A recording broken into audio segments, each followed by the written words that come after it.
Hello friends. Today we are going to talk about structured and unstructured play. What is really the difference between the two? Some say that structured play is when somebody is directing the play, but that is a misconception. These directions can be created by yourself. For example, if you try to play by rules. For example, you are sitting and given these mats, what to do? You can sort them, categorize them, you can do whatever you want. So, I can maybe categorize them with all the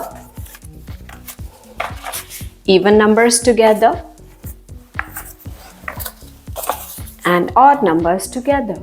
So it is a structured play even if I have not been given the specific directions.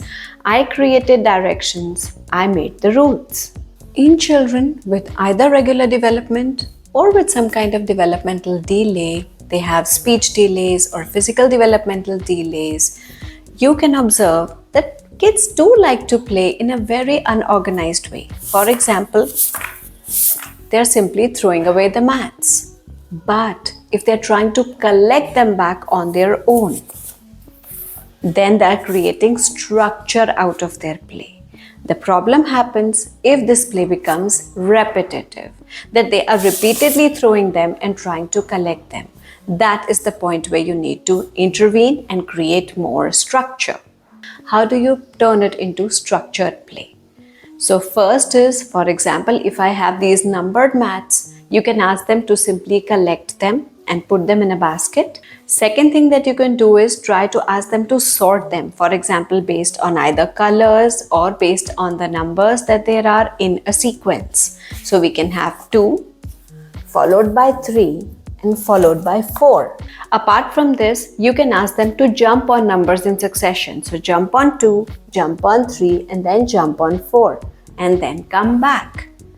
Further working on number identification in children, you can randomly ask them to jump on any number. Jump on 8, jump on 6, jump on 3, so that you ensure that they have understood your instructions, they are jumping on the number required. How can you make ball play structured? By providing the child with target. Your child might be throwing the ball all around the house, which is a completely unstructured form of play.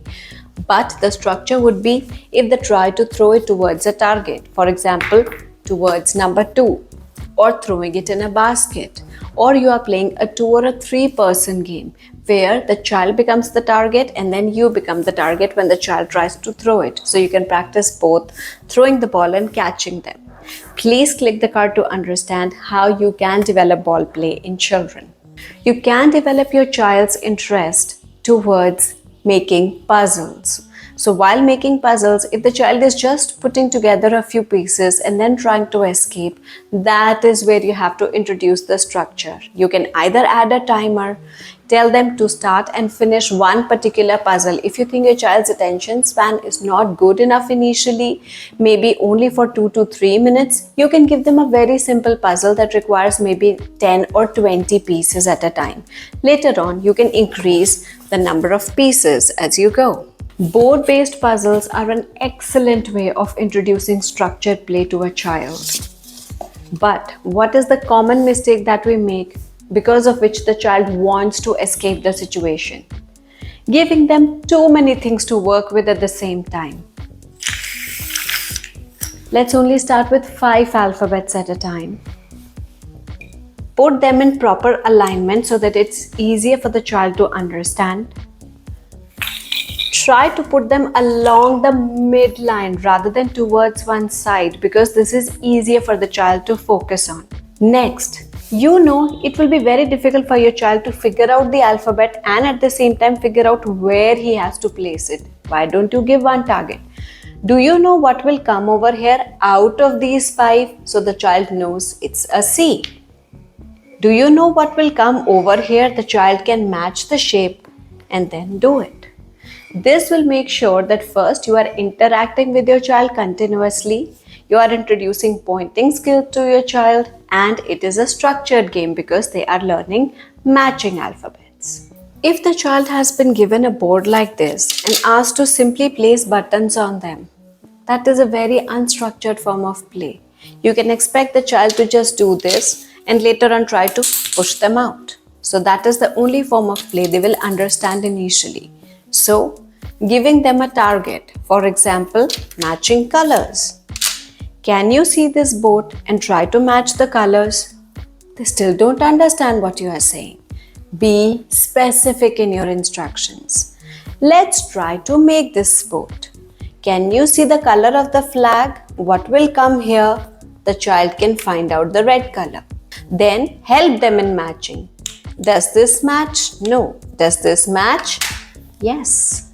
Later on, you can ask them to make specific designs with the buttons. For example, let's try to make this triangle. And they try to learn imitation or copying skills. So in imitation, you give them one step to do and they follow it. And later on, they can simply see the design and make it on their own. I want to clear a very specific doubt finally. Are art and craft projects or pretend play a form of structured play? Yes, they are, because they prepare your child for role play. For example, your child is playing house. They take clothes, they take handkerchiefs maybe, try to fold them, put them in a place, or they try to dress up their dolls, or they try to water plants, they could be pretend plants, or they are taking kitchen set and they are trying to stir items. That is a structured form of play. But if they are simply doing this with a spoon, that is called unstructured play. As far as art and craft or writing or coloring goes, if your child is simply making strokes or scribbling, then it is very, very unstructured. But that is also required to eventually turn it into a structured play, because this will help them to develop a proper grip. Later on, you can guide them towards making specific strokes, joining two dots, making simple shapes, and eventually coming to craft projects. So sometimes unstructured play is very important to direct the child or guide the child towards structured play. Just by scribbling, they are actually working on their pencil grip, which will be required later for writing, for coloring, for art projects also.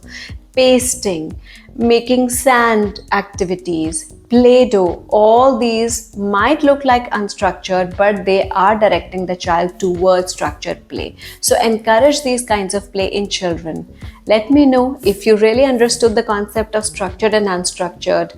Please leave it in the comments below, any doubts that you might have with respect to this topic, and we will meet again soon. Bye.